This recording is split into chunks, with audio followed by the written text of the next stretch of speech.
Hey, welcome to week 3, day 4 of your kurinuki vessel project. So you're going to need your notebook today. So on the next clean page of your notebook, please write week 3, day 4, kurinuki vessel. Yesterday, you carved out the inside of your vessel. And if you didn't finish that yet, you can still do that today and do today's work. Just make sure you're not getting yourself too far behind, okay? Today, we are going to carve the outside of your vessel. So you're going to write down the steps for today, and I'm going to demonstrate the steps. I'm going to give you your work time, and then please submit a process picture for 20 points by 10 p.m. tonight.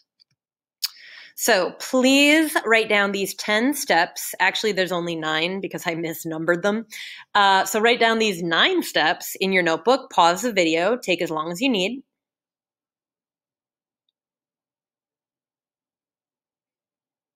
Excellent, thank you. So the first thing you're going to do is gather all the carving tools, the towel, the baggie of clay scraps, and there's some additional carving tools that I'll mention in the demo. Then you're going to draw 2 circles on the bottom of your vessel, one of them an inch in from the edge of the bottom and one a ½ inch in from the edge. You're going to carve out the inside of the smallest circle, so it is approximately a ½ inch deep. Then you're going to carve the outside of the largest circle, so it's approximately ½ inch deep. And this is going to give you your foot ring. It is a requirement that your pot has a foot at the bottom of your pot. A foot ring is one of the easiest ways to make a foot. And so if you don't really understand what I mean about drawing circles and carving, you'll see in the demo. Once you have carved your foot ring, then you're going to do your carving on the sides of your vessel. If you're doing a clean aesthetic, you're probably mostly going to be using your plastic card to do your scraping and smoothing and making it all nice and even. If you're doing a wabi-sabi aesthetic, your cuts can be a lot more rough, and maybe you'll use your wire cutter, or maybe you'll use your spoon, or maybe you'll use your plastic card in a different way. And I'll show you all those different ways in the demo. You're going to focus on wall thickness and bottom thickness. So use the paper clip, stab it through your pot, and mark and see how thick those walls are, or how thick that bottom is. And you're going to stop your carving when you have a foot, the bottom, and the walls carved in the way you want. And it's kind of up to you when you stop today, how much you carve, how little you carve. It kind of has to do with what you consider to be a finished look in the carving of your walls. Then you're going to gather up all the shavings of clay that are laying around on your table, put them all in a ball, wrap them in wet paper towel, put them in your baggie so that we can re-wedge them later. And then please take a picture of your upside down carved vessel and then wrap it up tightly so it does not dry out at all for tomorrow, because tomorrow is when we will refine. Tomorrow we will add a handle if you want to make your cup a mug. And so we'll do some finishing steps tomorrow. So we need the clay to remain leather hard. So here's your demo for today. This should follow along with the steps you just wrote in your notebook. Okay, so this is the cylinder that I made yesterday. It's either going to be a you know me, and I'll just leave it without a handle, or maybe tomorrow I'll put on a handle. I don't know yet. So I carved out the inside. I made the walls about a ½ inch thick. I made the bottom about 1 inch thick. So carving tools I'm going to need today. Here's my homemade carving tool. Here's my spoon, my metal knife, my little carving tool. This is the one I made for the animal project. You might find that helpful today, and I'll show you where and when you might use that. I also might recommend having your wire cutter. Mine looks a little bit different than yours, but this is actually a really helpful tool, especially if you're doing wabi-sabi. So that might be a thing you want to assemble today. I have my plastic card, I have my paper clip, and I have my bag of scrap clay. Okay, so my first step is I've put this upside down on my the lid of my slip container so that I can pivot it. If I put it on the towel, it just pulls the towel, and that gets annoying. So if you have it on here, you can pivot and it won't pull anything. Okay, so I have to draw 2 circles on the bottom. One of the circles is going to be about 1 inch in from the edge, so I'm going to use my index finger on the outside, my thumbnail on the inside. I'm going to position my thumb about 1 inch in from the edge, and I'm going to draw a circle using my thumbnail. And even if you don't have long thumbnails, you'll still be able to make a little impression in the clay. So that was the one that was 1 inch in. Now I'm going to do the one that's a ½ inch in. So I'm just, gauging it as best I can. If it wobbles a little bit, if it's not 100% perfect, you know what? That's just part of the wabi-sabi nature of what we're doing. Okay, so there's my second circle. So here's my circle that's a ½ inch in. Here's a circle that's an inch in. And now that becomes my guide for what I end up carving for my foot ring. So I'm going to carve this inner bit right here. I'm going to leave this ring untouched. That's the part that's going to be the actual foot ring. And then I'm also going to carve away this outer part there. Okay, so I could use my handmade carving tool. Oh, I really wish I would have cleaned this better yesterday. It's all full of dry clay. So if I use this tool, I'm gonna tip this so you can see it better. I can embed it down into the clay and then just pivot that tool to carve out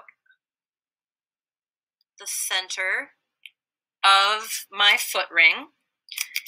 Or you can use your spoon.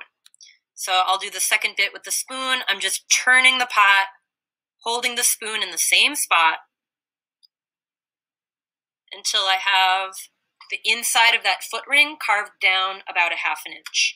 Now I'm going to carve the outside. And so this ring right here is going to get raised up. I'll pull off my little shavings there. The ring is going to stay raised, and it's this outer bit that I'm going to carve down. So again, I'm going to use my handmade tool, and I'm going to position it to the outside of that ring. I'm going to turn the pot.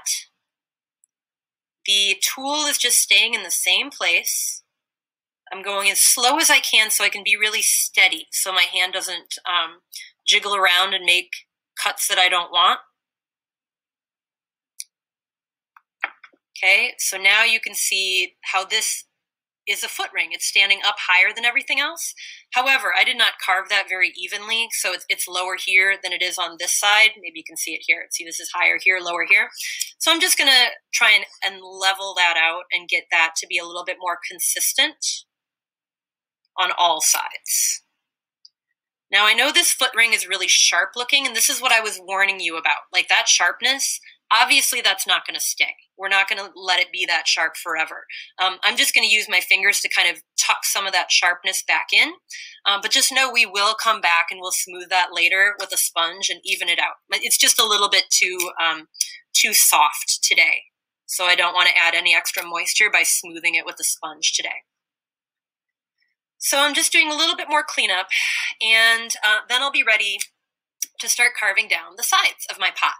Now that sharp edge that I have right now, so see if I set my pot on that foot, see how it elevates my pot? It looks like it's floating. That sharp edge there, I can leave that sharp edge if I want. However, I could also carve it to be more round and smooth. So that's what I'm going to do. I'm going to go to my little flexible plastic card here, and I'm going to start to scrape down the walls of my pot so I get more roundness from that bottom area of my pot onto the walls of my pot. And so this one, I'm really starting with a clean aesthetic, I think is what I'm doing here, trying to create a nice symmetrical round form. So even though it's not super clean yet, that's what I'm going for. So I'm going to try and get as much balance, as much smoothing, as much symmetricalness as I can for today, knowing that it's not going to be perfect yet. Okay? So see how nicely this card created that nice round curve for me? And yeah, it left a little bit of texture behind. So I'll come back and maybe try and scrape some of that out of it. I can scrape vertically up the walls of my pot to kind of even that out too. It'll help take out those lumps and bumps that might be in your walls yet. I could even use it up here on the foot and use it to really clean up that foot ring. See how it's making that really nice, sharp, 90-degree edge on the edge of my foot? I kind of like that. Cool. Okay. And you could use other tools too. You could use your handmade carving tool. But if you're doing the clean aesthetic, I feel like your card is probably going to be your best bet for creating that nice, smooth, even surface. All right. Even though it's not 100% smooth yet. But let's say I want to do wabi-sabi. I don't want to have a clean aesthetic. I want to go a little bit more crazy and rough. So let's look at some different ways you could do that. So one way you can do it is you can take your wire cutter, and this is a little bit risky because it's really hard to tell how deeply you're carving with a wire cutter, but I could take this tool. Here, I need to stand up so I can see better. I could take this tool and I could slice straight down, and I'm trying not to go too deep because I don't want to carve through, but I could slice this nice flat facet, that's called a facet, in my clay, and then if I turn my pot, I can do that again. And I get these really kind of very subtle but still sharp little angles in my clay. So again, I'm trying to be really, really careful. I've rolled my wire cutter around my fingers, so I'm just dealing with a very small part of my pot. And then, so I'm going to hold that up so you can see it in the light a little bit better. See how cool that is? And then my walls are still plenty thick, so I actually could have carved deeper. Another thing I can do with this wire cutter, I'm going to do the same thing, except this time I'm going to floss back and forth. And so you can see what different kind of texture that leaves. So again, I'm cutting, and now I'm going to, almost like a saw, or like I'm flossing my teeth, I'm going to cut back and forth. And I'll hold that up. See how it gives you a little bit more of a ridged texture? So that's another way you could do wabi-sabi. I'm going to go with the plastic card now and show you another technique. So a lot of the wabi-sabi pots I showed you in the video in the previous days were done using this technique. So if you take any sort of a cutting tool, cut down a little bit, and then flick it right off the edge, and it gives you this almost like little step. So if I do that in a couple places, and if I always kind of cut to a different level, now I'll cut lower and I'll flick it off, and then I'll cut over here, and then I'll flick it off, and then I'll cut down here, and then I'll flick it off. That gives you a really rocky texture. And let me flip this over so I can get it from the top too. So I'll do the same thing. I'll cut down and flick it off, and cut down and then flick it off. So this is a way that you can create that really rocky texture to create that wabi-sabi look. I'm doing a whole bunch of different techniques on this cup. You would never do all these techniques on your cup. I would like you to pick one technique or maybe two, and then kind of balance them out around your form, because we don't want this to be this random sampler platter of techniques. We want you to kind of have some unity through your techniques. So that's another technique. The cut and flick is another technique. Another thing you can do is you could take either of your carving tools, the big one or the small one that you made for the animal, and you could just do a series of small, I'm going to lay this on its side so I can see it better, of small carved textures. And you could let your textures kind of flow across that surface to be in any pattern that you want. It's like I'm hacking at some wood, like I'm carving wood, and it creates a much smaller texture. So it makes a lot of shavings too, but that's another way that you could create that wabi-sabi look, like carved wood. And then finally, do I have room here where I haven't carved? Sure, I've got a little spot right here. I could use my spoon, and I could do some circular cuts. I'm going to keep my hand on the inside there to help me stabilize it. And if I use my spoon, I could do some circular little divots in the clay. So it almost looks like little dimples, almost like a golf ball. And that's another way that I can create that wabi-sabi technique. So with wabi-sabi, again, it's a little bit more hard to control how deep you're carving. So just go little by little, take a little way at a time. And if you realize, whoa, my walls are still super thick, then you can go in further. Like this, this faceting thing that I did earlier, I'm going to take a little bit more away and see if I can't thin out my walls, because I do really like that technique. I think it looks good. So maybe, in fact, I'll cut away everything else I did and just give myself that nice faceted look around the whole thing. So it's a little risky for me to have it sitting right side up like this because the foot is probably still kind of soft. I don't know that it's strong enough to really support the full weight of my pot yet. But yeah, see, it's wanting to sag. So I need to be a little bit more careful. My foot is sagging. So that's why I would prefer that you keep it right side up as much as you can. All right, but anyway, those are my facets that I've been cutting, and my walls are now getting thinner. If you're doing the